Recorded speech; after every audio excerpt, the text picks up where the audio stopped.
And hello and welcome everyone to the comic multiverse where the worlds of nerd meet. As always, I'm your host Joel, just getting over a cold. You could probably hear it in my videos this week that it was really small and really weak and really raspy. We were this close to not having a show, but dag nabbit, we're gonna have a show. Yeah, I'm glad we did have a show though.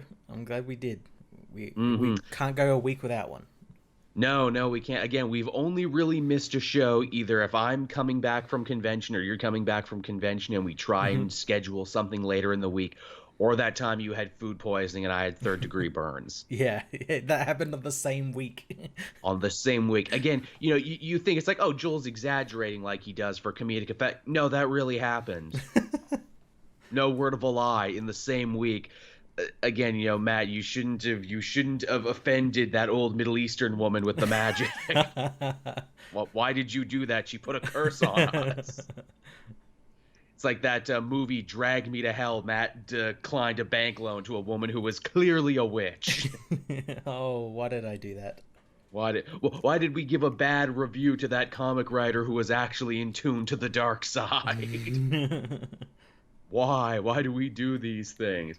Man, it would be crazy if that was how shit actually bit you in the ass as a comic critic. I can say that I can count it on one hand the times I gave a bad review and a critic didn't like it, or and a writer didn't like it and it actually got back to me. And in one of those times I'm glad to say we squashed the beef, the writer and me. That's good. That's good. I haven't had that happen yet, but I'm sure it's bound to happen at some point.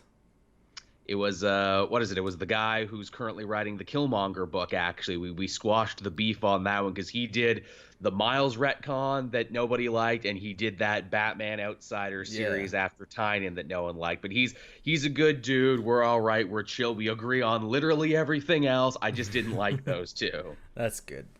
It was a cute little exchange too, because like he had asked people on Twitter, where it's like, "Oh, who are your favorite comic critics online?" And a bunch of people had said me, and he's like, "Could never get into Cape Joel. Dude always drags my work." To which I write back, and I'm like, "I like you a lot, Brian. I just didn't like those two stories. I'm very excited for Killmonger." And it's like, "Oh, it's all love, dude." I'm like, "Yeah, we squashed the beef. We had a big sit down, he and I, and we squashed the beef." That's good. Scott Lobdell still hates my guts though, and I still hate his. He So hates everyone's guts. he really does. It's like the only reason he still has a job is because of Bob Harris. Which actually, hey, I didn't even put that down on the news thing this week, but that feels like something we should talk about. DC laid off a bunch of their people and are undergoing a major restructuring Again. again. Although it's like they say a major restructuring, but really they just got rid of a bunch of people whose names you don't know, but who probably did a lot, honestly. Oh yeah, they got rid of Dave. Oh, his last name starts with a C. I can't ever say it. I know. He was like a letterer, and it might not seem like much, but like he was like really important in like the production of like stuff like Justice League New Frontier, Yes. like all those Darwin Cook stuff and everything. They just like laid him off. Beloved at the company, had worked there for years. People had nothing but nice things to say about him and nothing but condolences for his getting laid off. But yeah, it's a tumultuous time over at DC Yeah, Comics. There's a lot of stuff happening. yeah. No one can really explain. It's very, very weird. And my thinking of it is it's like, well, all the same people who were making creative decisions last week are still Hmm. in power this week. You still Yeah. got DiDio, you still got Jim Lee. We have a president, but maybe we don't. It doesn't seem like it was just a couple years ago when Jeff Johns was, the chief creative officer in control and everything, and there was a direction.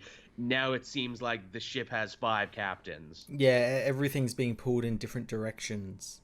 It makes me think like once this is all like said and done, like, and we actually get maybe like a proper president, does that mean we're gonna go back to like actual rebirth stuff, or is that gonna go in another direction like it was like well like it is at the moment under Dan DiDio?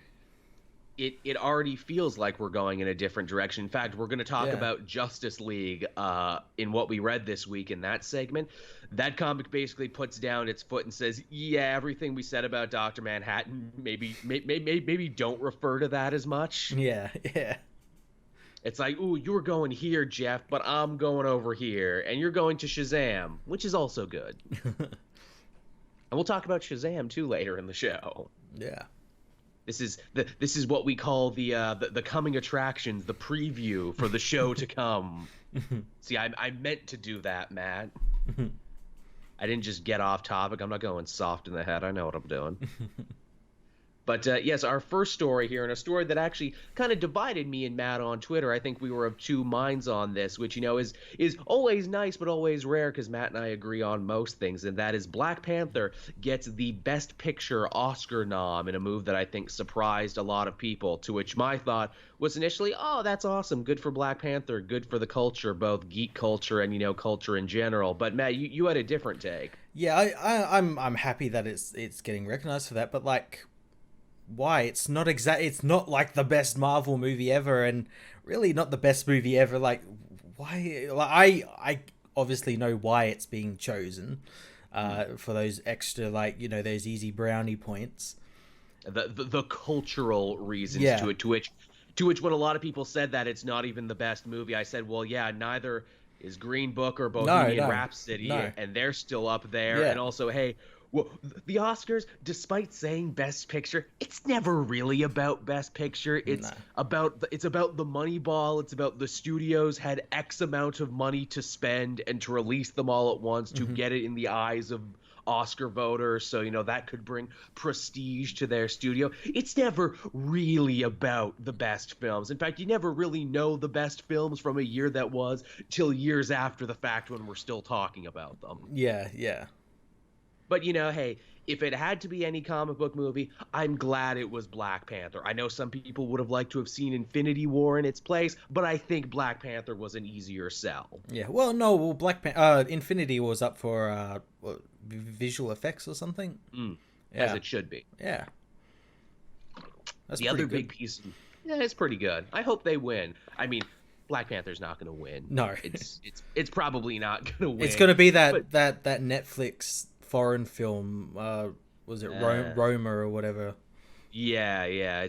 But just the fact that you got nominated, that's pretty sweet. And speaking of other big comic book nominations, obviously Into the Spider-Verse got a nomination for Best Animated Film, which feels nice and is vindicating. But again, they're not going to win because Disney and Pixar have two in the same category, and Disney and Pixar win every year, even when they're not supposed to win. Talk to the guys at Laika about that. Yeah. They often alternate. They're like, well, you won last year, we'll win this year, and then you can win next year.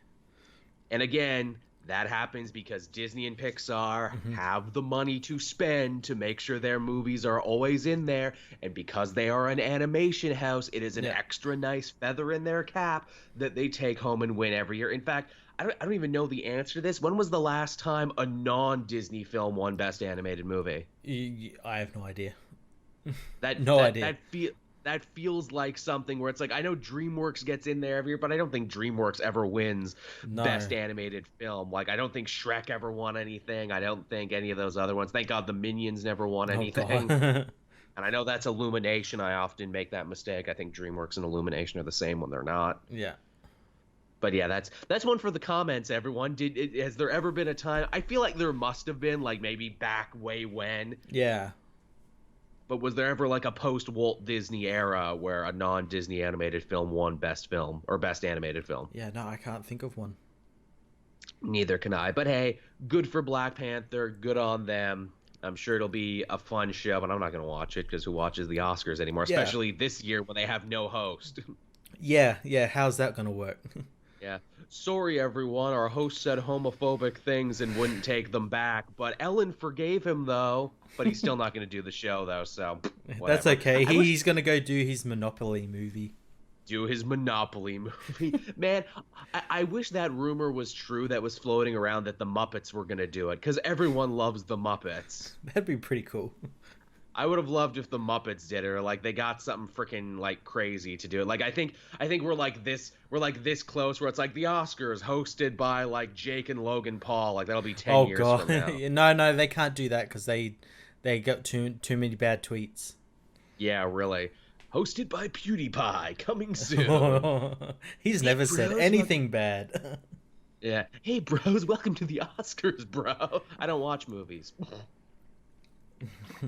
No, here's the thing. He'll do the show, but he'll do it in a little face cam up in the corner. They'll have to like wheel like a Twitch stream TV or something out to the stage. Like, look, I joke about that, but we're about 10 years away from that. Oh, I reckon sooner or later, like Netflix is gonna be able to buy the rights to this, and it's gonna be streamed on Netflix or some shit. Hey, In every you laugh, category you of our laugh. lives. It's gonna fucking happen. It's very likely. In fact, the only reason that Netflix shows are even getting considered now and stuff for award shows, be it the Oscars, be it the Emmys, whatever, is because the president of Netflix basically said, I will spend any amount of money to make this happen. And he did, because they were very snooty and elitist to Mm-hmm. Netflix. Like, ooh, it wasn't released in a theater, so it's not a real movie. Well, Netflix just got invited into the Motion Picture Association, like the Yes, they big did. thing in Hollywood, which is like a big thing for them. Like, Yeah. yes, they're succeeding. So yeah, it could definitely happen. They could end up hosted by powered by Netflix. Powered by hosted by Killer Mike. Yes, yes. There's a host we can all get behind. Killer Mike from Run the Jewels needs to host the Oscars. And he needs to, what is it, give everyone Cripa-Cola and Blood Pop. Man, that's a good show. I think you were watching that on Netflix too. Yeah, I've seen it. Man, that's a smart, funny-ass show is what that is. We're talking about Trigger Warning with Killer Mike, the guy from Run the Jewels. Check it out. You know what it actually reminded me of? I got very, Kenny versus Spenny vibes off that first episode, because it's him just taking crazy challenges every week that, relate to some sort of social issue, where he's like, hey, I'm going on tour, but I'm only going to try and buy, black-owned products and keep my money in the black community for as much as possible. It's very hard, actually, as he shows. It's incredibly difficult. And I'm like, wow, I didn't even think about that, where my money stays in the community, because I'm a pasty-faced white dude in a pasty-faced white Canadian town. My money only ever stays in the white community. I'm like, man, if I was to challenge myself, though, to do something like that, that's amazing. I of course, also, they had a website there, buyblack.com, and I was sure to check that out. And I'm like, that's really awesome, actually, and they have their own merch and everything. That's cool. Yeah. And then I tried to buy Cripa-Cola, but apparently you can't buy Cripa-Cola around here. It's illegal. I went to every store. Give me your finest Cripa-Cola, please, made with the real cane sugar. Which I've been on about the real cane sugar forever, because, that's what the Mexican Cokes have. And everyone says the Mexican Cokes are better because they're made with the real cane sugar, not the high fructose corn syrup.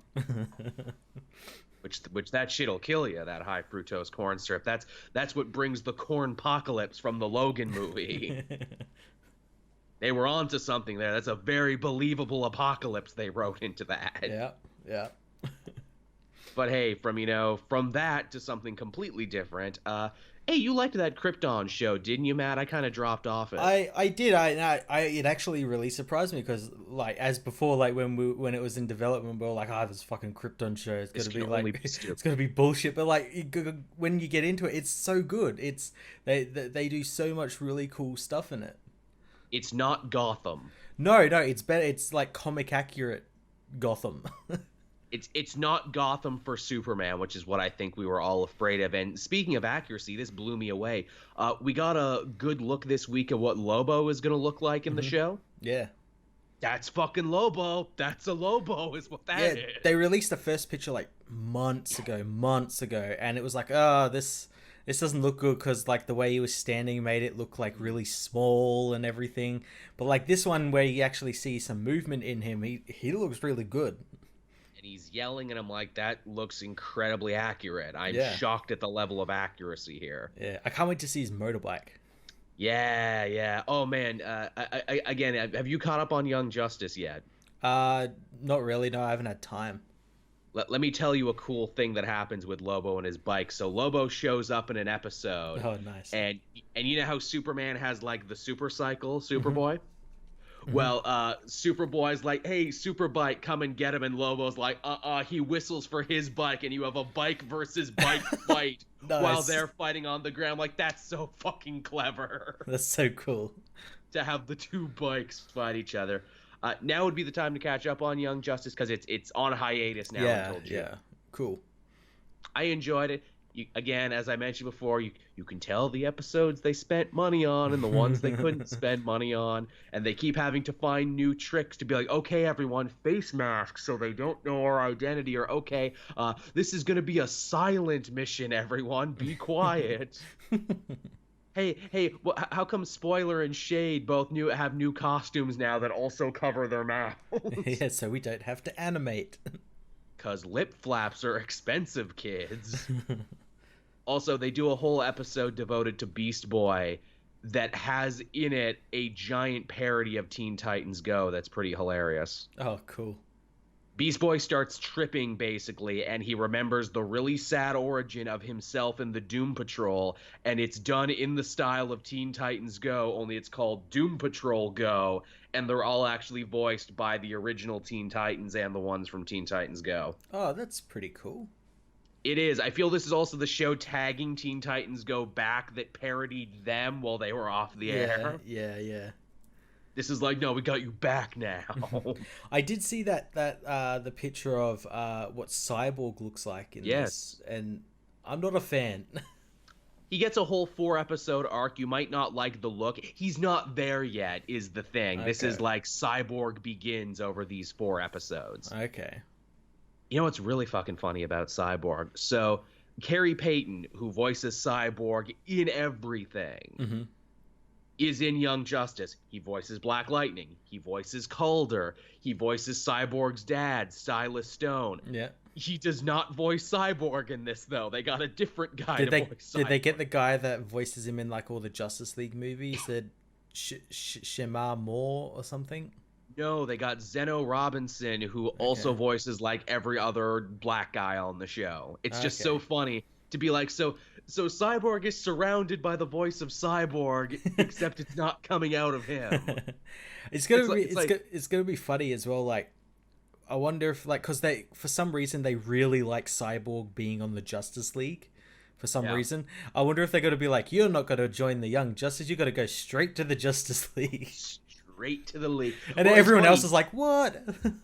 He's on the Outsiders now, basically the new Outsiders team, which everyone is quick to make the joke. Why is Cyborg on every team except the one team he's supposed to be on? Yeah. It's true, though. It's true. It's shocking. He's going to be on that Doom Patrol show. He's hanging out with the Outsiders here, which at least he's hanging out with heroes his own age. So, I mean, beggars can't be choosers. I suppose so, yeah. The show also does something quite interesting because you know how like in the New 52 it's the mother box that his father uses to rebuild him after his death.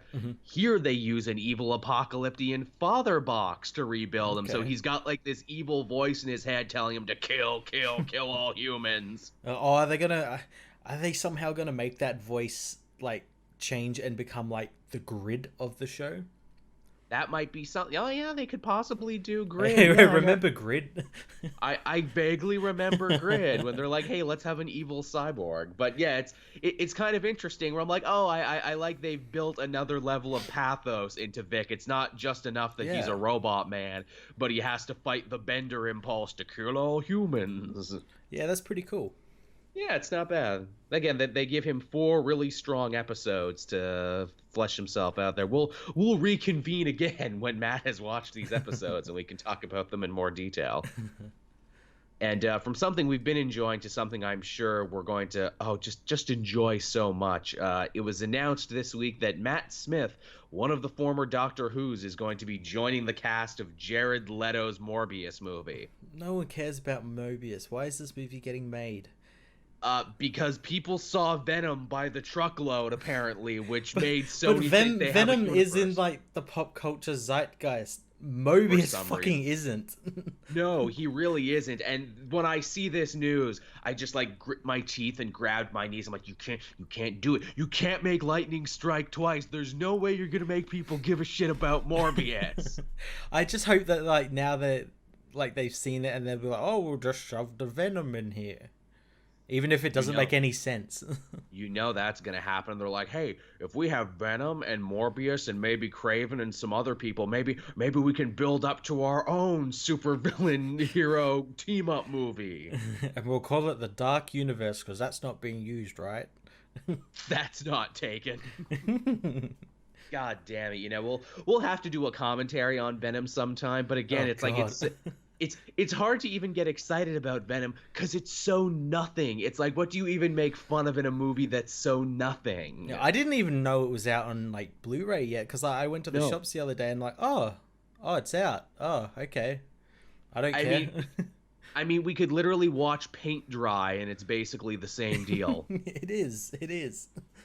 And again, before people jump down my throats in the comment section, paint drying is neither good nor bad. It's just paint drying. Maybe you really wanted to see paint dry. Maybe you've been asking to watch paint dry, and if you enjoy it, I begrudge you nothing for it. I have better things to do. But that's just me. Maybe we'll make it a drinking game. Take a shot every time Tom Hardy looks sweaty. We'd just be like constantly drink, no talking, just like constantly drinking. Yeah, we'd be dead. When he's like sweaty or like rants incoherently or like talks and you can't understand him. It's the Venom drinking game. Again, people are just going so easy on Venom. Like, I watched the honest trailers for Venom, and I'm like, why are you guys going so easy on Venom? Yeah, what the hell? It's a shitty film. I mean, I don't think I'm an elitist snob with ridiculously high standards, but still, why? I don't get it. I have no idea either. I just don't get it. But hey, it's another thing I don't get, but it's something I wanted to talk about anyway. Apparently a casting call went out for Deathstroke in Titans Season 2, which is also happening. Why is Season 2 happening? Because like, wasn't it revealed like they don't really have like a high like subscriber base to like net that when the show in other countries came on Netflix, it was getting more viewers on that than it was on the again, that's probably because you released it in US only, but it probably and like a dozen people probably pirated the fucking show to watch it like straight away because they were given no choice. Yeah. And also, too, from what I understand, even the people who liked the show really did not like the last episode. No, yeah, it like undercuts everything in the rest of the episodes. Like the whole season like spins its wheels, and then it's like, oh yeah, this happened. Because they rushed Season 2 out. They're like, man, people are gonna love Season 1 so much, we're already greenlighting a Season 2. Did you know that whole season cost $20 million to make? Did it really? Yeah. Huh. That's ridiculous. That's like 2 episodes of Game of Thrones. Yeah. Not like that. Like if you probably worked it out, you probably work out that like each episode cost about the same as a Game of Thrones episode, maybe a little bit less, but still like the quality. Yeah, like where's the quality? Well, where did the money go? You filmed this in Detroit. Yeah, you built like probably the shittiest bat costume I'd ever seen. Which again, I complained about that too. I only watched episode 1, but I'm like, I don't know how I feel about subbing out the fictional urban hellscape that is Gotham for the real life hellscape that is Detroit. The thing is, like they don't stay there all that often. They then move around, but like the show, well, that's the thing. The show never really like it gives you an idea of where they are, but they're here now. Like somehow they're in Iowa. Oh, but it still looks like Detroit. One of the interesting things about this casting call, though, is that apparently they were very open to colorblind casting. So basically, it's like, hey, Hispanic, Asian, you could be seeing a Slade Wilson that might not look the way you think he does, which I'm sure people will get all pissy about because they always do. Although they never get pissy about villainous casting. They only get pissy about hero casting. So you can be evil and be not white, but only good people can be white. Yeah.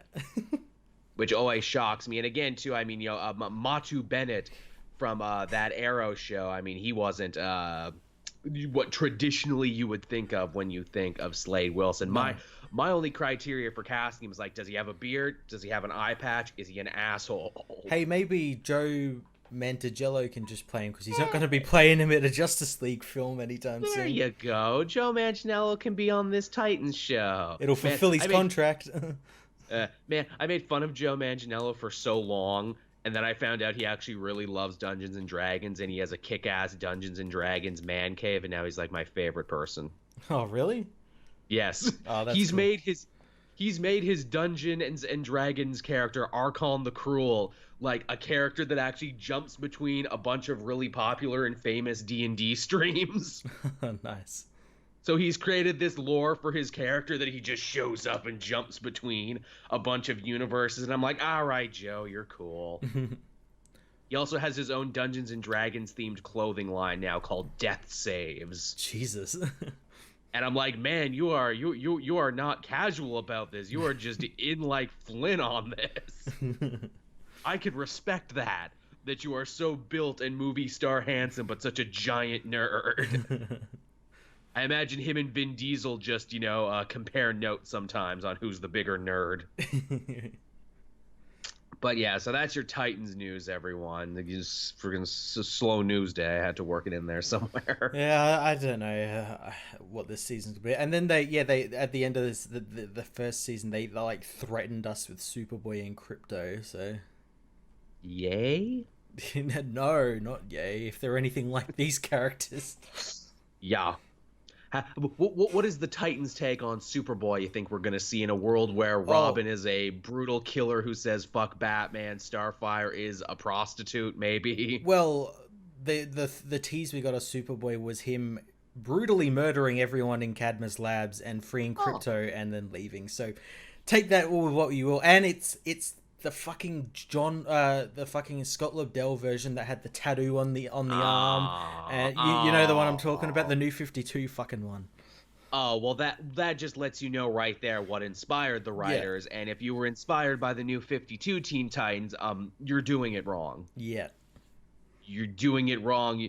Literally, the writer who got the gig was like, where do I start? Oh, they say the New 52 is a good place to start. I'll start here. Oh, look at these edgy teens. These make sense and are good. This is what the kids like.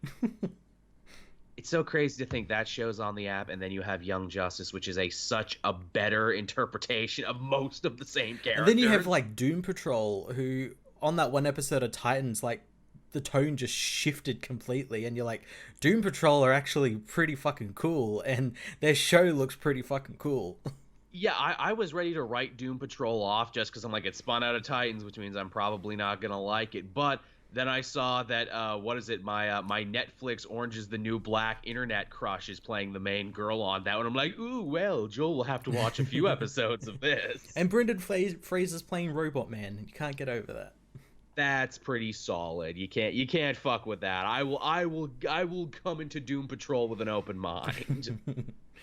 Doom Patrol's getting a lot of love across the board recently. Well, it's the next one out. It comes out in February. Hey, did you know to actually go along with that on the DC Universe app, they actually put up all of Morrison's Doom Patrol run that you can read in comic form for like 99 cents. That's cool. Yeah, good. Do that, everyone. Go read that. Yeah. Go read it and then tell Grant Morrison you read it, and he'll be very happy. Oh, I'm glad you liked it so much. What else do we got going on here? Again, if you thought that Deathstroke news meant it was a slow news day, buddy, watch out, because I got the best slow news day story ever. They released a brand new group shot from X-Men Dark Phoenix. Why are they even advertising this film? Why indeed? Just fucking dump it on streaming and be done with it. Seriously, just like say, hey, it's gonna be on streaming. Go watch it, or don't. Or don't, whatever. The best tweet I saw from this, it was the official Dark Phoenix Twitter page, which has reactivated like a phoenix. It has risen from the ashes because they clearly hired a new person to work it. It was that shot, and then someone took a picture of Lady Gaga from that Lonely Island sketch. It's not gay if it's in a three-way, and it's her eating cereal, and it's you people are still here. Yeah, that's basically how I feel every time they mention X-Men Dark Phoenix news. You guys are still here? I love like going on like the official, like when they put them out on like Twitter, like the official Twitters, and just like reading the comments and all the people like, yay, this is the final film before Marvel get them and make them good. And there's always that one person who's like, no, Marvel are going to ruin them. Yeah, because they're so good now. Yeah. There's always that one person in every fandom. Heck, we still occasionally run across Amazing Spider-Man fans who Oh, think that that was the true height of cinematic Spider-Man. they're the strangest. They are the strangest. I'm not even mad when I see one of those people because it's like seeing a leprechaun in the Yeah, you're like, wild, or whoa, it's like what's seeing that? yeah, I heard tail or finding a shiny Pokemon in your Pokemon. Like, oh, I didn't think you guys were real. I have like a 1/100th chance of actually finding one of you, and I have. Andrew Garfield, Mark Webb is the height of cinematic Spider-Man. If they had gotten a third one, it all would have made sense. It would have all been good. It would have been $1 billion film and would have ruined everything. It would have made perfect. It would have cured cancer. It would have made your divorcee dad come back. Would have done all of these things. It would have fixed your gout. It would give you a soda pop that actually helps you lose weight. Would have done all these things. If only they had gotten Amazing Spider-Man 3. I mean, I am sad we don't get to make Crane Dad jokes anymore. After all, Crane Dad was the greatest character of the Amazing Spider-Man franchise. He certainly was. He saved his boy, and then he saved Spider-Man through the power of cranes. Can't tell me that's not a real superhero right there. Also, that was a good actor, too, who keeps showing up in superhero stuff. Yeah. So that's always fun. Now, our last story here was something I put on just for fun and for variety and something to give Matt a chance to talk more. Resident Evil might be looking to get a Netflix series soon. They might be developing that. Yeah, I was really excited when I heard this news because the Netflix show, it's going to have a good budget and everything. Means we also might actually get a proper Resident Evil story that's in line with the games and not whatever the fuck those movies were. Yeah, something that actually makes it seem like they played the game and it's not just, Mila Jovovich's fan fiction. Yeah, it's not nepotism incarnate.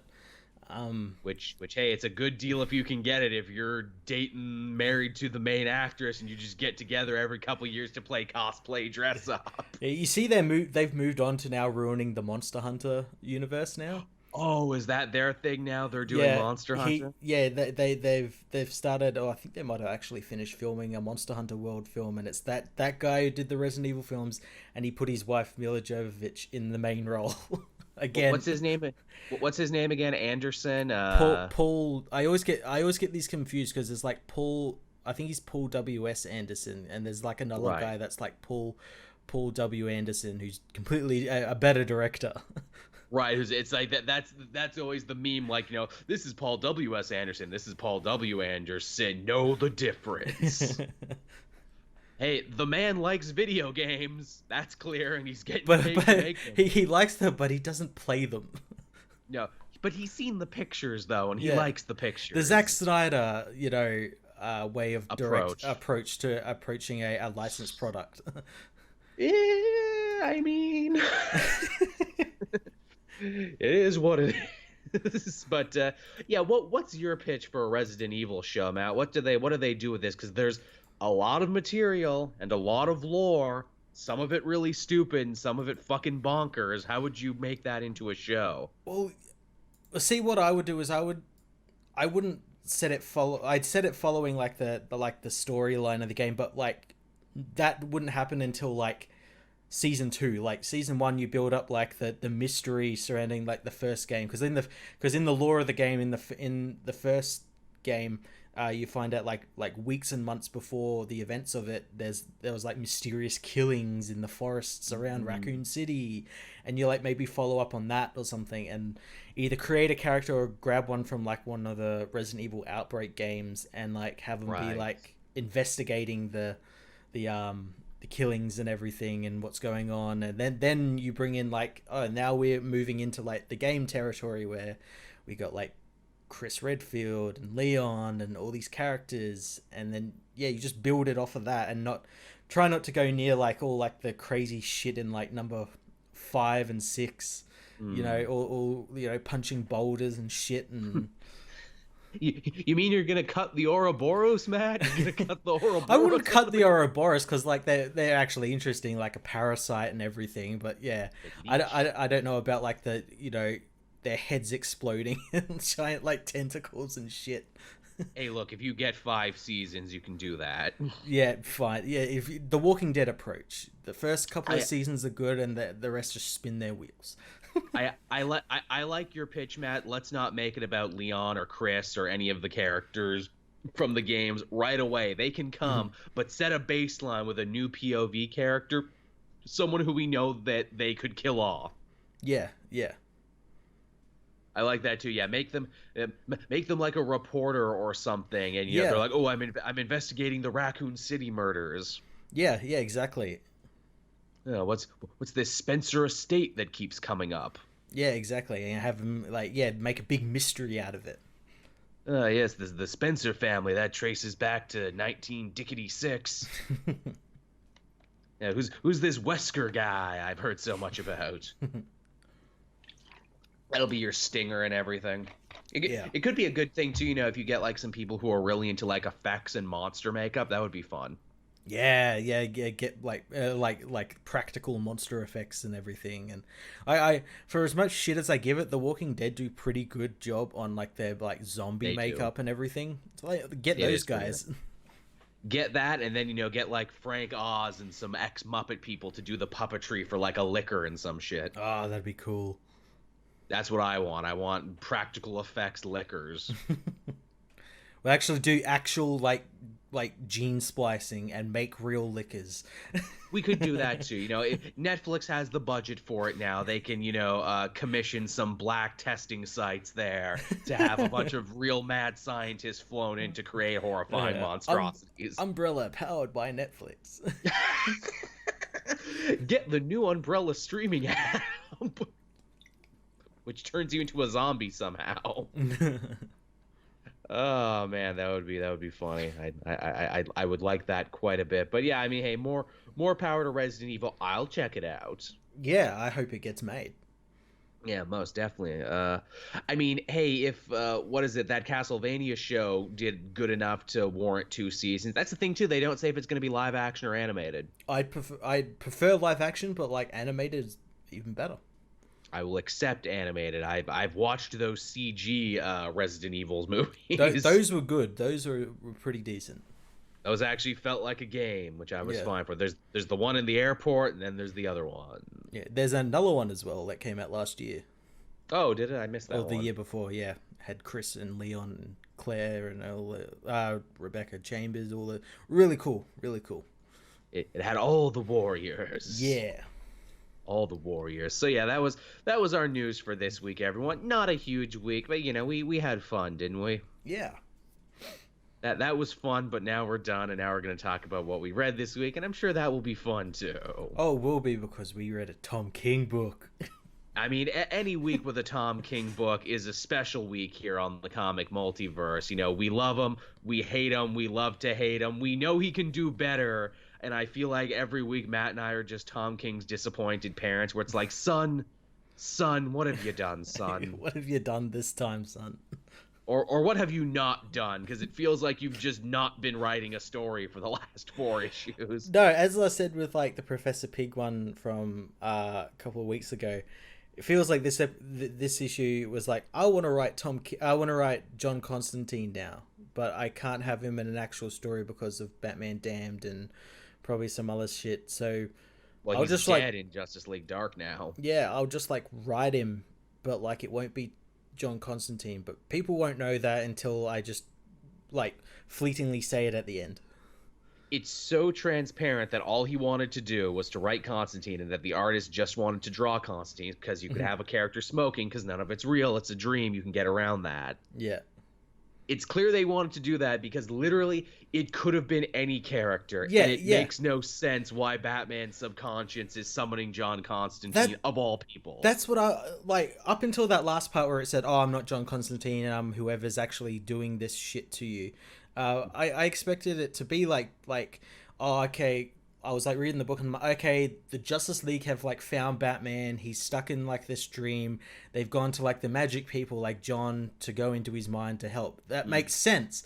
That's too much. I was giving him too much credit. Yes. That was too much. I thought about it too much. I gave him too much credit too, because when the whole thing starts, it's like, all right, so we know we're in a dream. This whole arc is called Nightmares, but here we're actually going to play with that concept, and we're going to see a what if. What if Batman and Catwoman actually did get married? You know, how would their lives change? How would it be different? And the answer is not much and not really. Yeah, nothing big changed. Like I expected it to be like okay, now they're gonna like it's gonna like flash forward a couple of years. They're gonna have like a family or something, kind of like that other story he did, where like Selena was dying or something.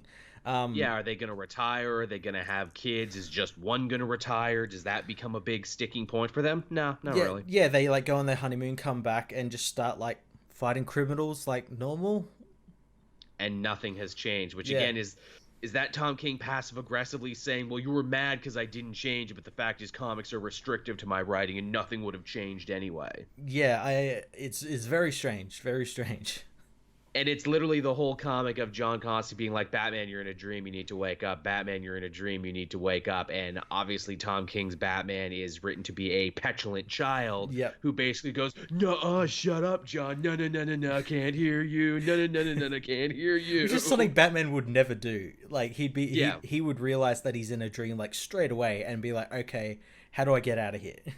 I need to escape. And also, Dream John says, oh, you know, they captured you. They're filling you full of scarecrow toxin. Are they really? How does Dream John know this? Yeah, and like, what is Dream John? If you're gonna like propose that he isn't John and he's just taking the form of John, at least like give us a hint of like who it is. Or in saying that, Tom King probably doesn't even know. When he wrote this, he didn't know who he wanted to write the next week. So, you know, it could be that John was really Joker or something. Yeah. Again, it's also like, why would Batman in any form listen to John Constantine? It's not like they're friends. It's not like they're particularly close. If it was Dick, if it was Gordon, if it was the Joker, these would all have been better choices. It would have made sense and actually tied back into the fucking plot if it was Thomas Wayne. Yeah. Or Martha Wayne. Yeah, but we can't have that. No, can't have that. The part that annoyed me the most, though, and this is the only thing I would really point my finger to and be like, that's an inconsistency, that's a plot hole, is when Constantine says, oh, all these dreams are connected, you know, the slaughterhouse with Professor Pig, Master Bruce killing all those people. I'm like, no. Batman was not dreaming Master Bruce. Master Bruce was having a delusion. That was real. That wasn't a dream. If that was a dream, you have to set up that Batman was there, like, witnessing it. Yeah, which he was not. They make a point of saying that's actually happening and saying, oh, we're sending this kid to Arkham Asylum, which, again, that was not a dream Batman was having. That was a delusion of this kid. How does Dream John know that, and how does Batman now know about this? Yeah, and then just before that as well, when, like, Batman tells John, or not John, that he wants to stay in the dream, Batman gets like kind of jealous that he has like all these magical powers and doesn't do anything with them. Like, Batman wouldn't be jealous. Like, Batman doesn't like magic, he distrusts it greatly. Yes, they did a whole great arc about that in Detective Comics just recently. Yeah, so like he wouldn't like be jealous of John in any way. Because again, Tom King likes Constantine. He liked him enough to want to write him. Tom King has problems with Batman. Batman is a petulant child who is jealous of John Constantine. He's jealous of everyone. He's jealous of everyone because he's secretly super inadequate, because that's how King writes them. Yeah, this issue was a complete mess. Like, even by Tom King's standards. Yeah, it was a way. It just spun its wheels. Did nothing. This whole arc has been a waste. It looks like you basically don't have to read any of this, and none of it will matter. No, you can basically go from that last issue where we saw like the Flashpoint Batman, skip over all this until he decides to pick that back up, which I have no idea when will be. This issue also invalidates the issue before, where Batman defeats Professor Pig and learns that he's in a dream. Yeah, he forgot by the time this one started. I think they kind of get around that because I think it's kind of a cop out, but John does say something like, "Oh, you always forget when you go to the next stream." I'm like, yeah, you've been he doing keeps these a lot now. remembering. So like, shouldn't like he start remembering them in each stream? So again, you can't go backwards in a story, but Tom King goes backwards in his stories all the time. God damn it, what is happening? I tell you. Again, friggin' nuts. But hey, I think when this arc is done, or the next arc, it's actually going to be a guest arc. It's going to be Joshua Williamson doing a big Flash crossover. And that's going to be a goddamn good arc. That's going to make sense. Everyone buy a lot of that issue, just to send a point. Also, it looks like it might be misdirection, but it looks like he might be also utilizing Gotham Girl for once. She fell off the face of the earth. She was really important in the first couple arcs, then disappeared. Yeah, what if like he's been brought in to like okay, we need to bring someone in to actually make sense of all this shit that Tom King is doing with Bane's master plan, and Joshua Williamson's like, I can do all of that. That's easy. I can clean it up. Again, too, for even the people who like Tom King's Batman, how do you feel that he's taking a whole arc off because he has a special Hollywood job, because he cares more about what's going on in Hollywood, perhaps, than what's going on in the comic? Yeah. You love him, but maybe he'll leave you. Did you think about that? Thank God. And to the people that like the book, please tell us why. No one's told us why. No one can ever say. I read one comment there a while. It wasn't even on my stream. It was on someone else's. They're like, I get what's going on. He's putting Batman through the ringer. He's feeling really bad now and going crazy. No, he was pretty crazy before the wedding and before any of this happened. He's actually evolved very little since Tom King has started writing him. Yeah, if anything, like, you look at like what Peter J. Tomasi has done in like 2 issues of his Detective Comics run. Batman's evolved more in those 2 issues than the 60 plus issues so far of Tom King's book. And again, a lot of the times I feel like a dick when I criticize Tom King's work, because it's like, man, this guy makes a lot of first-time comic writer mistakes, and I'm like, well, yeah, he kind of is, though. This is the longest series he's ever written. His best work, his Mr. Miracle and his Vision, were like 12-issue maxi series. He's probably not used to writing this much for this long. So then why can't he like just admit that and say, look, I can't write. What I'll do is like I'll write the book, but each like story will be like 12-issue mini arcs. I would be fine with that, but again, you got to take a break in between that. I'm sure that's how he wrote I Am Bane, I Am Suicide, I Am Gotham, which I actually quite enjoyed when they first started, but now it's been going on too long and he can't keep doing that. Yeah, it just keeps getting, and then it gets like worse and worse because he like forgets things and then suddenly remembers them, and it's like, oh, this has all been part of Bane's plan, and like that doesn't make sense. Because in a lot of ways he's a first-time comic writer who probably, maybe, just maybe, shouldn't have been moved to such a big important book like Batman right away. Yeah, not right away. He should have maybe been kept on like Nightwing. Done that for a little bit, then might move to maybe Detective, then Batman. Nightwing, who could use a new writer now, and also who is a character he genuinely seems to like when he does write him the few times. You don't like Rick Grayson, Joel? No, I don't like it. the brand new, awesome, edgy character of Rick Grayson. Here's the thing. Dan Jurgens is taking over that book soon. He's going to be the new writer on that one, and I like Dan Jurgens. I do not like him enough to pick up a Rick Grayson book. I'm literally like, call me when he's Nightwing again. If anything, he'll try and make sense of Rick Grayson. Be like, okay, what do people like and dislike about him? I'll try and like do something in the middle. Well, apparently Dan Jurgens' first arc is Rick Grayson is joining a group called the Nightwings, who are a bunch of people who dress up like Nightwing. Yeah. Okay. Again, that's just okay. Just Isn't Rick Grayson someone who dresses up as Nightwing? Like, so he's joining a group of the same people as him? Just fucking give me Nightwing back. That's all I want. You gave it to me in DC Rebirth. He was in Blue. He was in Bloodhaven. It was great. Why did you feel you had to fix what wasn't broken? Yeah, he had a good run. Like he had that really cool mini series from Kyle Higgins. Oh yeah, First Order. Yeah, and then then all of a sudden like the Dio comes and like, no, you can't have this. People like this. We can't have that. Bring me my favorite whipping boy.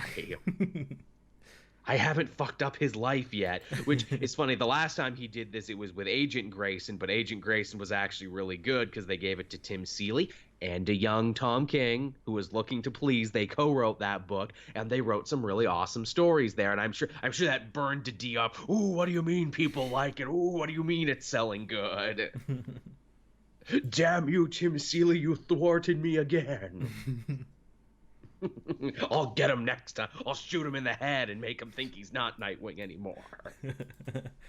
That'll fix his wagon. But yeah, that was Batman, everyone. And really, it was more uneventful than anything, but it's just so many things compounding now. I actually just had like a really cool thought. You know how you just said like you'll shoot him in the head and make him think he's Nightwing? Well, how cool would it have been if like this, again, this is like me just thinking about it and making a better story than Tom King. What if that like he shot him in the head and that like Flashpoint Batman was actually Dick? And he thinks he's like Batman or something now. Oh, that would be funny. I thought you were going to say we're going to find out that it was actually Batman who got shot in the head, and everything after that has just been a crazy dream. I hope so. Yeah. Like no. Everything off that in that, was it the first issue of Batman issue of his run where he steers the plane away from the city? Yeah. He like fell off the plane and hit his head on a gargoyle or something. He's in like the Hall of Justice recuperating. They're gonna have to pull something crazy like that because Tom King has dug such a hole for this book and this character, is that when they get a new writer, they're going to have to go in a completely different direction, and they're probably never going to reference this. Heck, most books still aren't referencing this one, which I think speaks volumes that no other writer wants to reference what's happening in the main Batman book. Or the only book that has is the Nightwing book and that Catwoman book. That's like the only two that are, and they're within the Batman family. And one is a spin-off. Yeah. Like, Batman got married, and it was a big deal, and no other book talked about it. No. And all this other stuff is going on, and no book is talking about it. No. Because how could you? Yes, or exactly. Like, how do I write this into my thing? It doesn't make sense. No, exactly. But hey, that's enough Batman for this week. We also had Guardians of the Galaxy #1 from Donny Cates this week, a brand new #1. Yeah, big #1. Big #1, big cast, big team, big Chungus, big everyone. Big Chungus is not a member of the Guardians of the Galaxy, everyone. But he could be, though. Hey, Photoshop people, get on that. Time for Big Chungus to take the world of comic books by storm. I was really excited for this series, and this first issue delivered. I thought it was really great. Yeah, I mean, it's everything you want from a new #1. It picks up where Infinity Wars left off, hooks you right away, gives you big stakes, big characters, new status quos for many of them. Yep. The poor Guardians crew has been whittled down to nothing. Gamora's evil and disappeared. Drax is dead, but it's really more complicated than that if you read Infinity Wars. Rocket has pieced out. No one even knows where Rocket is. Yeah, he's probably in a drunken stupor somewhere. Groot is a dick now. Yeah. Peter is more of an alcoholic than he was before. Boy, was he. They even lost the Milano. They lost the Melissa Milano, and they had to replace it with the Winona Ryder. Yeah, I thought that was pretty cool. I love the Nova's like, oh, really? You called your ship the Ryder after Richard Ryder right now, after Winona. But yeah, the whole issue centers around the reading of Thanos' last will and testament by his brother Eros, and he's assembled, like, all, as he puts, like, all the greatest and most powerful and influential people in the galaxy, except for the Avengers, because fuck them. Because fuck those Earth guys, and also screw the Guardians. Well, they technically showed up late. Yeah, and the will is read, and we learn that, of course, Thanos prepares for everything, and doing so, he's uploaded his consciousness into someone or something, so that he can still live on. And Eros has kind of whittled it down to like a number of individuals. A lot of them were Avengers as well. Yes, which is very interesting. As well as like Nick Fury. Yeah, that was fun.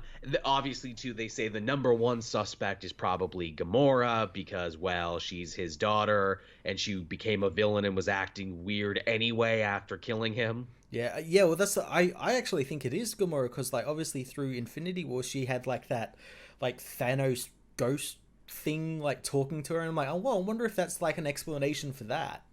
That would make sense. It almost makes too much sense, Yeah, though. yeah.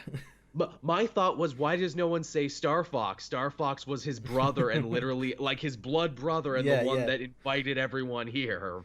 Yeah, yeah, everyone's like, wait, you're his brother. Get him. Also, Star Fox is wearing a bunch of black now, if you noticed. Yeah, yeah. It could also even be his son, Thane. Is Thane alive or dead? I forget if he killed Thane or not. They could bring him back. They could always bring him back. I really liked that Jeff Lemire story with Thane, where Thane steals the Phoenix Force and Mistress Death is two-timing Thanos with his son. And Thanos steals his dad's power and then takes his helmet and puts it on. It's like, I'm new Thanos now. That was a fun one. But yeah, this really just gets a lot of stuff started. Yeah, yeah. It's like a first issue in a new series. It sets the groundwork for everything. We see the Black Order come back. That's fun. That was pretty cool. I kind of fell off on their like solo book, but yeah, it was cool seeing them. I guess they're the ones who like took control of Nowhere. Yes, and used it as a battering ram, which I think Donny Cates is going to actually tie that into his Venom story because when he created Null, who's like the god of the abyss and the creator of the symbiotes, we see in Null's first action with the first symbiote, he used it to cut a Celestial's head off, and that head became Nowhere. Oh wow, that's cool. I think he's building this up to a Venom crosser because Venom was a guardian of the galaxy thanks to Panther. What if it's like Venom becomes Thanos? Oh shit! Well, then everyone's fucked. Also, they kind of did that in Venomized. Yeah, yeah. But yeah, this was fun. Ooh, Hela comes back too. I like that. Yeah. They pick up that thread that Jason Aaron had left. Yeah, that was really cool. I didn't expect that. I'm like, I understand that because I've been reading Thor. Yeah, as you should. That was a story Jason Aaron started a while ago where it's like, ooh, Thanos is tired of chasing after Mistress Death, so he goes after the goddess of death, Hela, and they're together for a bit, but then she has to get married off in the underworld in Thor. So Thanos is like, well, fuck you, I'm peacing out. But now Hela's like, well, I'm not going to let him go back to that trifling hoe Mistress Death, even if I have to bring him back to life. Jerry. Yeah, we got to get like a Jerry Springer-esque fight between Hela and Mistress Death. I'm fine with that. Lots of hair pulling, lots of scratching. That's fine. That'll move comics. Make that the cover, Donny Cates. This is a great idea. It is. It's perfect. Donny Cates is listening. It's like, who the fuck told them what I'm doing in issue 5? God damn it. Who's leaking shit? Yeah, it's that Akira Yoshida. Quick, get him. Donny Cates just comes out swinging his keyboard around his head. Who leaked it? I invoke the right of Marvel bullpen challenge put down by Jack Kirby and Walt Simonson. And the bullpen literally becomes a bullpen. They put a bunch of desks around it. 2 writers enter, 1 writer leaves.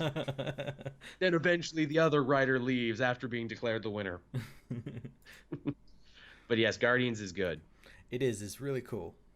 And I think it's only going to get bigger and more important. Cates basically puts his foot down and says, this is the Marvel cosmic book you all need to read. Yeah, which is good. I'm glad it's back to being that, because we had a little bit of run there where the Guardians weren't really like yeah, it's just space adventures, but it's not like this big important book, which it really should be.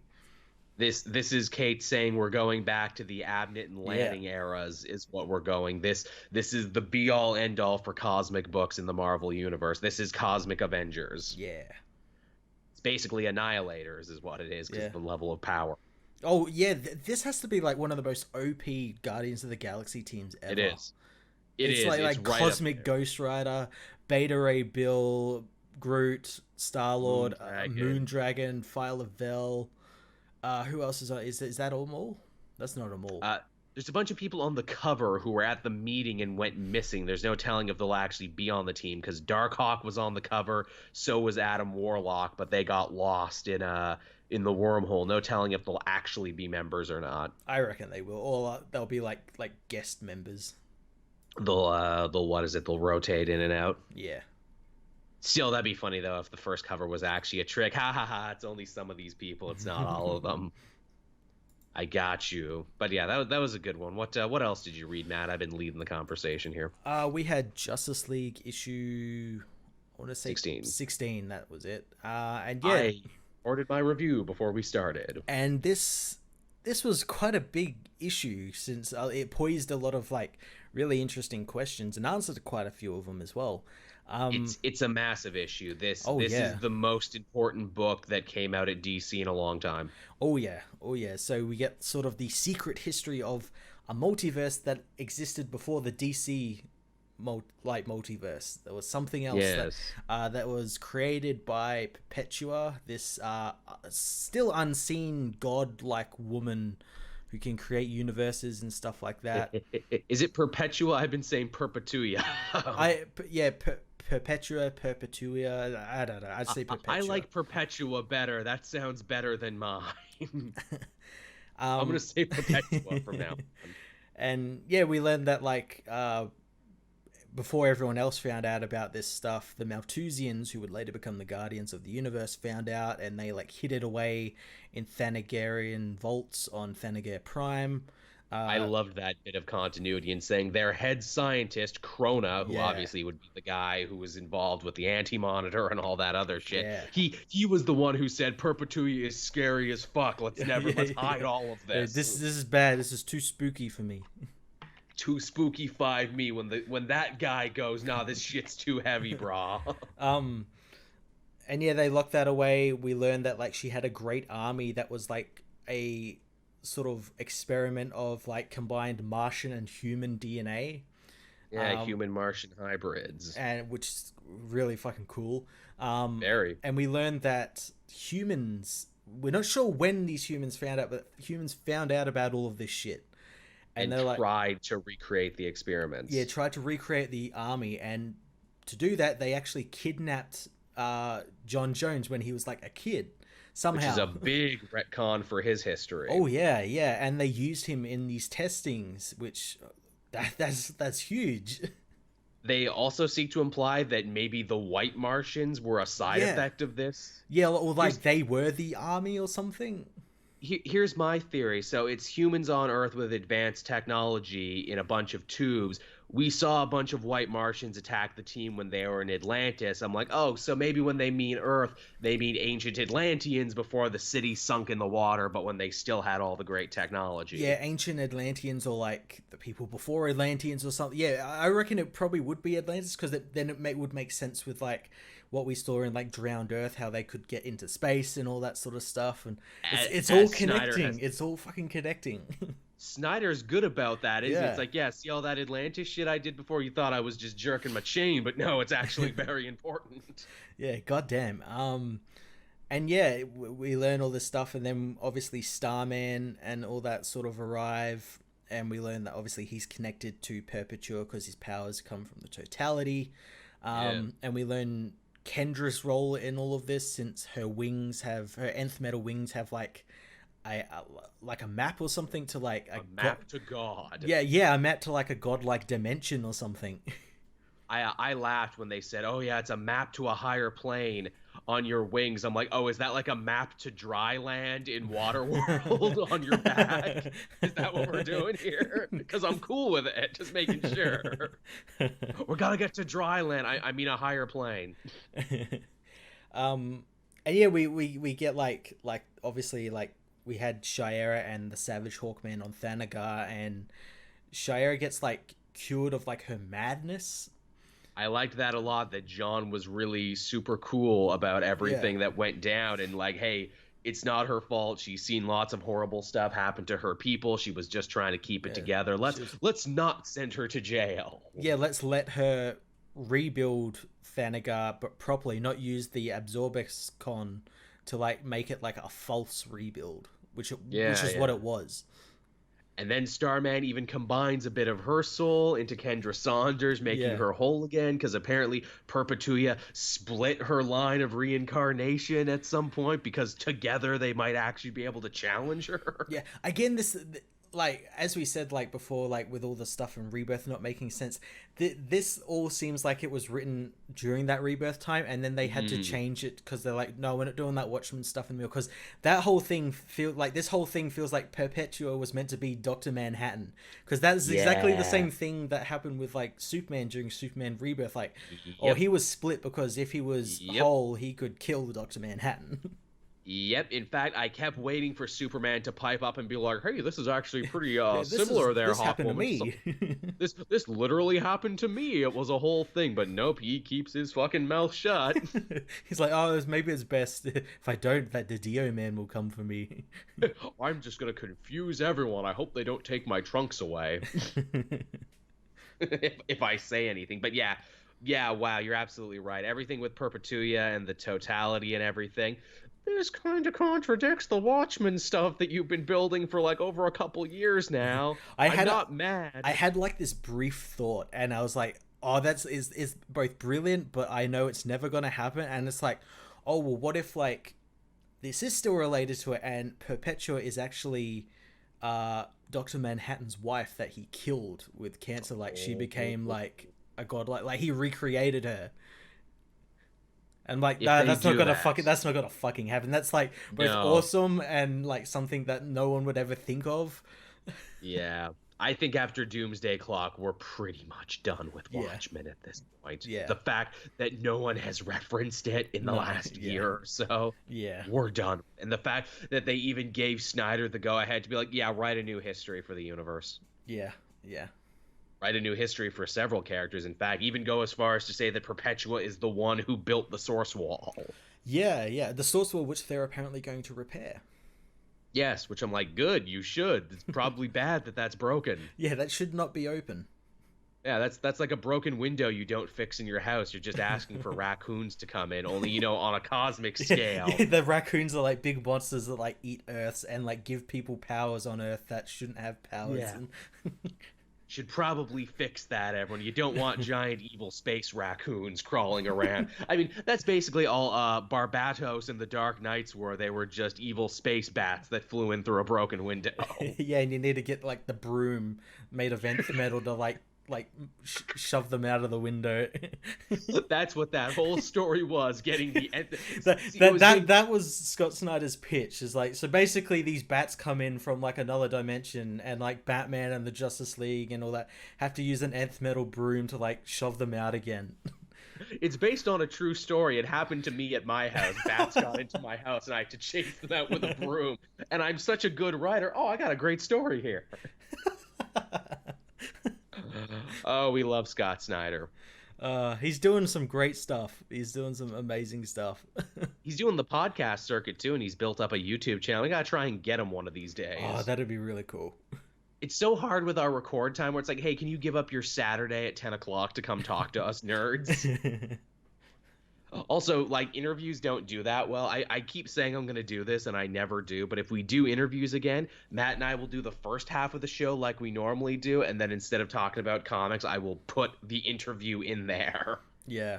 I imagine, like, an interview with Scott Snyder would do pretty well.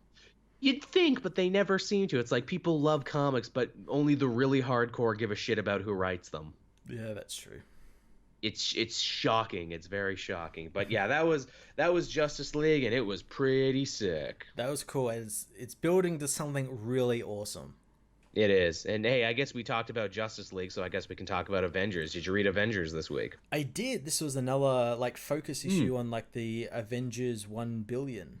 Yeah, the BC team. This is all about Iron Fist, or as we now figure out her name is, Fan Fei. Yeah. Which is a fun name, Fan Fei. I like that. who they say was Kunlun's greatest criminal, for she dared to teach cavemen martial arts. Yeah, she taught the caveman how to chop block someone in the throat. Yeah. Which her reasoning is solid. It's like, well, hey, they kept getting killed by Gorilla Man and by saber-toothed tigers. I felt like maybe I should step in on this one. Yeah, these people need to know how to defend themselves. Yeah, feed her to the dragon, which he then ends up beating the dragon. They're like, oh, you are marked with shame. And I'm like, that's the mark of the Iron Fist. Yes, but they didn't know that then, because this is back when, Xiao Lao Well, he wasn't even the Undying yet. They didn't even Yeah. know that was a thing, so they figured that was a mark of shame, and they kick Faye out of the city. I did find that funny because like she gets it and that like proves that she has like this great power and then like she survived it and everything. And it's like, oh shame, get out of the city. You're too Yeah, good. You're too good. yeah, we loved that dragon. That dragon was our protector. Get out of here. And she wanders the earth like Kane in Kung Fu, getting into adventures and punching dinosaurs. Yeah, and fighting big cavemen who get the power stone. Mhm. Big Also, gorillas, I mean. yeah, they called those gorillas like man apes and stuff, and I'm like, Yeah. oh, is that will those guys go on to inspire the man ape tribe from Wakanda? Yeah, yeah, That was my thought. I'm like, is that a thing? If so, that's cool. yeah. I like too the thing that kind of ties all these origins together, where it's like, oh well, they're Earth's first superheroes. They're the Avengers BC. Who's the first supervillain they fight? Well, Satan, obviously. Mephisto is the oldest villain in the world, who tries to tempt the heroes to the dark side and to do his bidding. I'm like, that's actually really fucking clever. Yeah, it is. Yeah, who would they fight? And he literally keeps taking the form of a snake, like from biblical times, like Yeah, friggin', Cain and Abel, the Garden of Eden. He keeps showing up as a snake. yeah, yeah. It's so cool. And hey, another fun part too, she kills one head, then two more take its place, and two more, and two more. Yeah, all these cool references. Yeah, it's a lot of nice. And then yeah, we get our first Infinity Stone too, and I'm like, ooh, history's first Infinity Stone battle. Yeah, I did find it interesting that the stone like turned the man ape into like a crystal man ape. Yeah, Like that, yeah, I don't I've know what never that's seen about. something like that happen with an Infinity Stone. I guess that was just like a cool kung fu thing where it's like, she's so strong she can shatter diamond with a punch. Yeah, I suppose so. And she can shatter space diamond with a punch too. But yeah, that one's fun. All of these one shots are really fun actually. Yeah, I'm interested to see what they're going to build towards, like, because obviously we're going to get each member's going to get like their own issue, and then they're going to move on to like, okay, now they're fighting something that I imagine will be echoed in in like the present time or something. Yeah. Maybe Khonshu, that'd be fun. Yeah. Because probably again, ancient god, probably been around for a long Yeah, time. I keep thinking they're going to build towards like this whole Dracula thing they're doing, because like Odin says he knows Dracula, like he's like in in the issue before this one, Mm, his dialogue seeks to imply that like he's had run-ins with Dracula or like knows yeah. of them. He says I should have killed that fledgling species when Yeah, I had the chance, implying he had the chance. yeah, Dracula's like, no, then you don't have to kill me. I'm your cool bro. All right, Dracula, you're fine. A million years later, god damn it, should have killed him when I had the chance. He lied to me. He said he was cool, but he wasn't cool. Well, now I'm just embarrassed and have one eye. I'll let someone else deal with it. But yeah, that one was pretty solid. I enjoyed that one. I also had Shazam this week. Did you read Shazam? I did. Man, what a fun kids adventure. There's like, Yeah. shades of Harry Potter and The Lion, the Witch, and the Wardrobe in this one, which you don't get in comics. Yeah, I kind of got like after that first issue, I'm like, okay, we're gonna be, because they found like that station with like that map of like Mm. the world and everything. I'm like, okay, we're gonna explore. Each issue is gonna be like set in one of these realms or whatever you want to call them, and that's Yeah. exactly what this issue was really. They go off to the fun lands, which as they describe is Disneyland on steroids. And they were right. There's also a game land, a Halloween land, and a monster land, but the monster land is boarded up, which is fun because obviously Shazam has a long history with the Monster Society and everything, and I'm Yeah, sure that's what Jeff is referencing. yeah, And they meet King Kid, who is just who claims to be the seventh champion of Magic. He claims to actually be one of their siblings. yeah, yeah. That's interesting. Yeah, I wonder, I'm like, is that true or is he just bullshitting? Yeah, maybe he's a lost one. Why did he get lost though? Why did they kick him out? And why is he still a kid all this time later? Yeah, I'm sure we'll find out the answer. But also, like, uh, I got to reread it as well for my review. But like, they like kick kids out, or like kids when they reach Yeah, adulthood, like 18. They're like there's that guy who reaches like 18. It's his birthday, and he's like running away from them because they're like gonna it's like kill him or Logan's something. Run. Yeah, yeah, Yeah, renew. He gets chased away. Yeah, that's interesting because hey, there are no adults in Funland. Yeah, it's like it's like Peter Pan's world. It's Peter Pan. It's Pinocchio too. I got Yeah, like a real Paradise Island vibe off that, where it's like nothing this fun and wholesome doesn't also have a sinister underbelly to it. yeah, yeah. I also like the interplay between Billy and Mary because Mary Marvel is the oldest and like she has to be the adult in the room, but also it's like how are you going to tell all these kids from a foster home in Philadelphia they can't hang out at the greatest theme park in the universe? Yeah, how are you gonna break it to them that this isn't a good place to be? Yeah, what a horrible monster would that make you?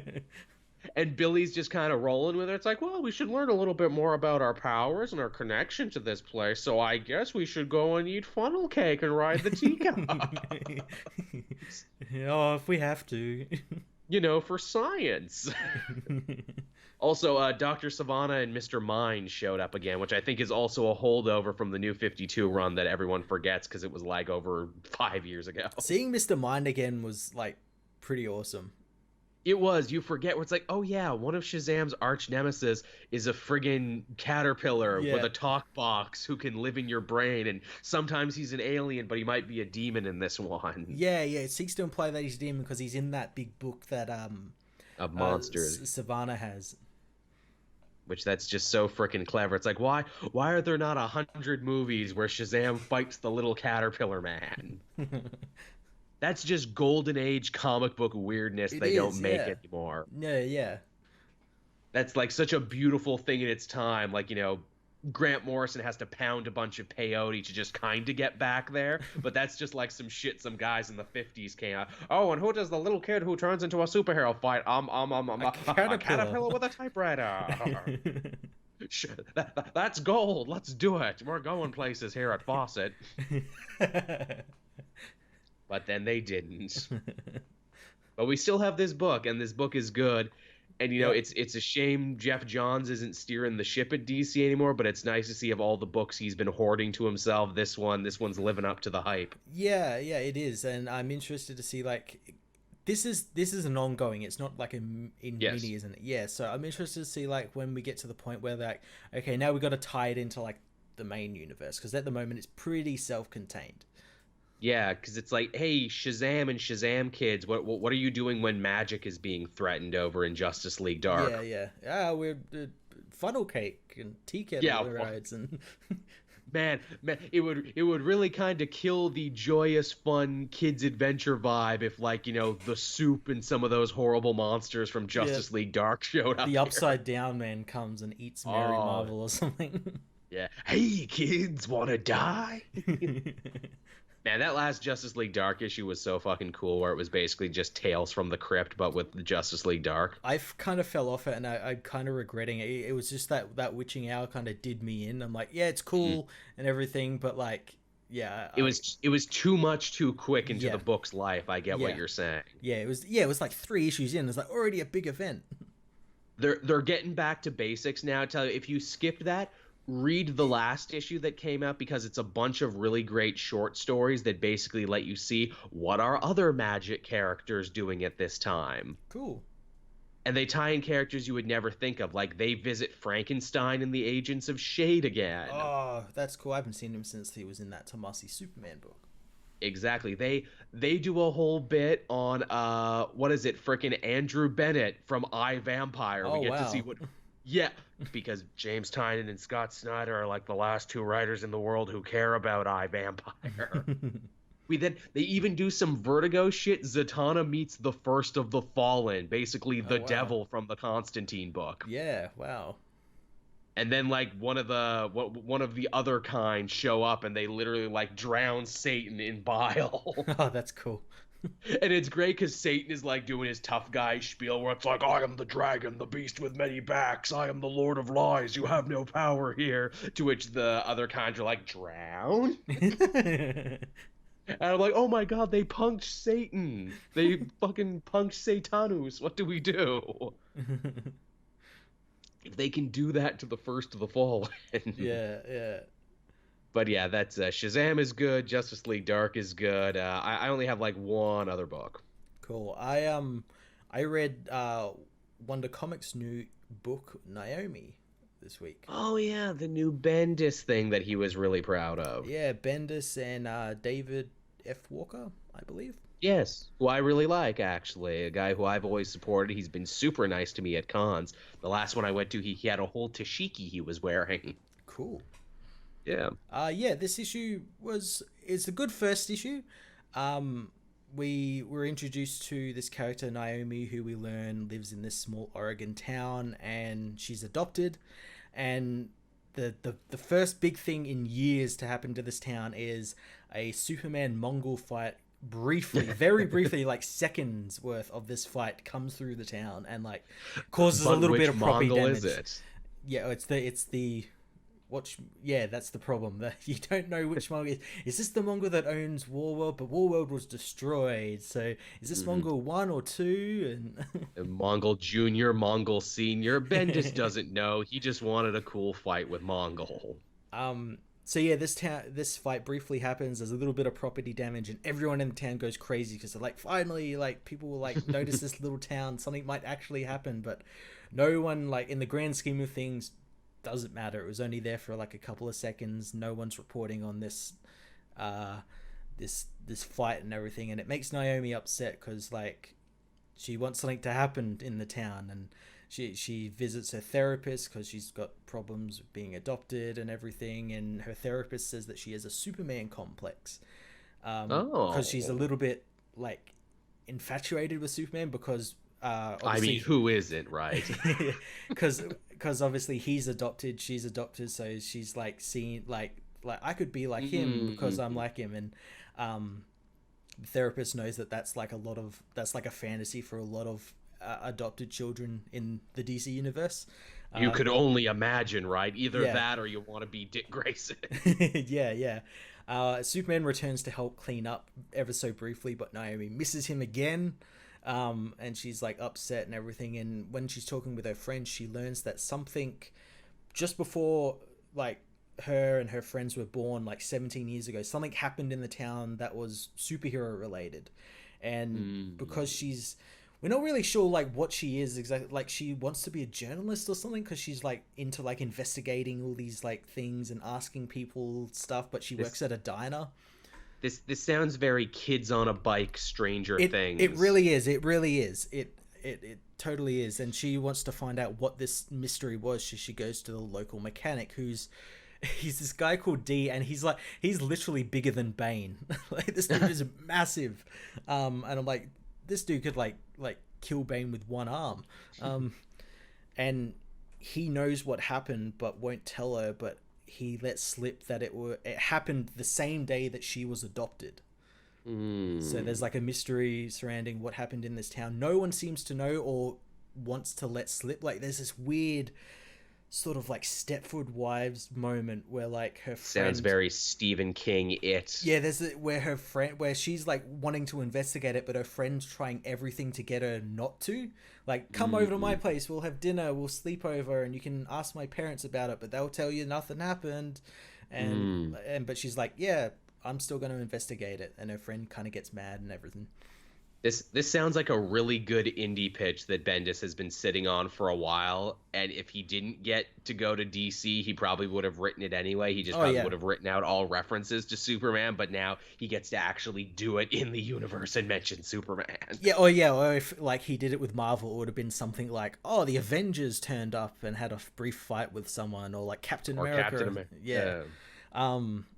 There's like a really interesting mystery there now. And I'm interested to find out what it is. The one thing, though, I hope that we don't start writing Naomi like he did write Riri Williams. And whereas it took someone like Jim Zub to come in to actually make her a bit interesting. Hammer out a character. Yeah, where she's just like sort of a nothing character until someone else comes along. But I think maybe that's why David F. Walker's there, to like bring him in with the character. All the hallmarks you're saying sound very Walker to me. He's very good at those things, and I it's a shame he can never have a book that lasts very long. No, maybe this is his way of getting it because it's got the Bendis name on it as well.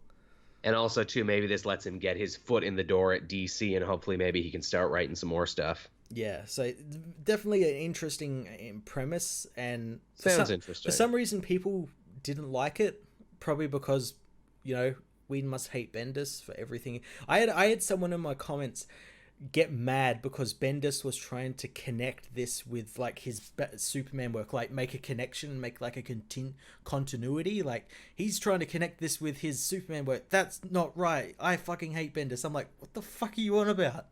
That's Don't you good. want continuity? Yeah, that's a good thing. And I'm sure you had all the same usual suspects of racists too, being like, I hate that there is a Oh yeah, black woman on the cover of this. yeah. Someone said to me that she's gonna replace Superman. I'm like, what? What? She doesn't have any powers. Yeah. Oh, paranoid internet commenter, do you know no bounds? But it's definitely an No. interesting book. It plays to Bendis' strengths as like a mystery, sort of like Mm. investigating sort of mystery. Which people forget that that is something he used to be really good at. He doesn't Yeah. do it as much anymore, but he's really good at it. Yeah. So hopefully that actually like picks up and there's like it's like a good payoff to this mystery.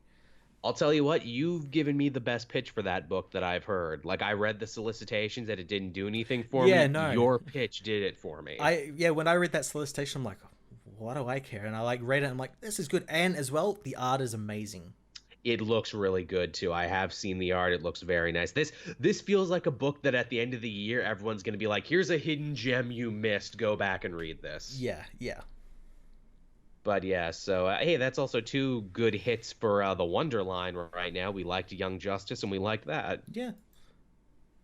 I doubt either of us are going to be reading Super or what is it, Wonder Twins. Hey, I might. I like the Wonder Twins. I like the Wonder Twins too. I like them as a punchline. I don't know if they can work in the universe. I'm interested to see how it works out. I mean, I think there's something to be said about the writer who can reclaim two characters who are basically jokes and who carry around arguably more Super Friends baggage than Aquaman. Yeah. So, hey, more power to you. The last book I read this week was Superior Spider-Man #2. I haven't read this one yet. Yeah, it's fun, you know. It's Doc Ock. He's defending San Francisco from Darkseid. I mean, Terrax the Tamer. It's Darkseid. It's It's color swapped like Injustice Darkseid. Like when you Boy, both play as Darkseid, one's color swapped. Yep, that's exactly what it is. And he's doing everything in his power to try and stop this guy. He throws everything at him. He sends his like night shift D-list supervillain army after him, and he's just like bang, bang, bang. Yeah, well, anyone would do that. Someone without powers could get to defeat the night shift. They're useless. It's true. And he's like, well, I will outthink you, and I will use all my science weapons on you. And he just shrugs them off, and it's like, dude, you've never fought anyone like me before. Yeah, okay. So he just gets the floor wiped with him. Literally, he gets smashed into the ground and he's like, all right, I am going to die. I cannot win this on my own. Anne-Marie, will you please help me? I know you have no reason to help me and you were reading me the riot act before this, but I'm gonna die and all the Avengers are busy, so if I die, literally the city will be destroyed. That's hilarious. And a lot of it is just Anne-Marie being like, okay, I have to help you. And she helps him retrofit an old Doctor Doom device that allows him to siphon out cosmic energy. Ooh, cool. Which he does. And then the question is, okay, I have this cosmic energy. Where am I going to put it now? Oh, well, into me, of course. So he gets like cosmic, like basically the power cosmic. He says, I am now the cosmic superior Spider-Man. Oh, God. Oh, what has she done? That's literally the final page is Anne-Marie being like, yay, is this good or bad? Should I have done that? And he was like seconds away from death, too, where it's like, this is the only thing that saved his life, getting the power cosmic. I do like that, like, through the first issue of this series, as in the Superior Octopus as well as the Spider-Geddon, they took away that sort of safety net. It was like, well, like, I'm Doc Ock, and, like, I can, like, just go until I die because I've got clone bodies. Like, he can't do that now. He's stuck with one body, so he has to be smart about it. This arc is all about him feeling mortality and also how far he's willing to go to try and be a hero. Because Anne-Marie's like, nope, you're going to backslide. You don't mean it. You have an evil plot in the back of your mind. And he's like, if I had an evil plot, would I let this space god, former herald of Galactus, beat my bones into dust? If this doesn't prove I'm a hero, what will? But yeah, it's fun. I like it. Christos Gage is good. Yeah, I really like that first issue, and I'm glad they brought Anna Maria back as well because Mm. they're tying up that loose end on that, which is really cool. She's just such a great character and too Yeah, good a character to lose. I'm glad she has a book now. yeah, yeah.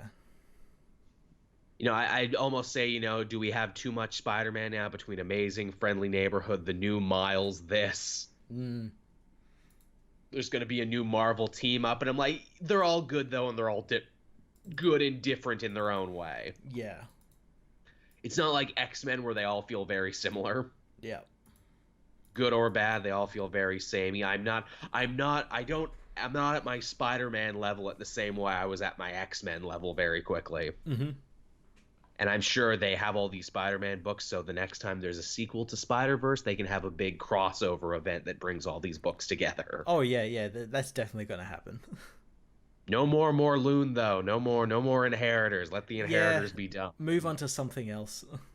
Do anything else. Well, they Again, hey, technically can move on like the inheritors since like they've all been changed into babies. So that's fine. and they're all living with Spider-Man. That's right. That's how that ended. That's how they all the inheritors bet. were turned into babies, and then Spider-Man, the Aunt May Spider-Man of some universe, took him in as her own. Of the most wholesome universe. Hey, maybe the next time there's a threat they can't beat, they'll go back there and be like, "Hey, good Inheritors who are raised by Spider-Man, come and help, or Spider-Man, come and help us." That'd actually be pretty cool. That would be. You know what you do?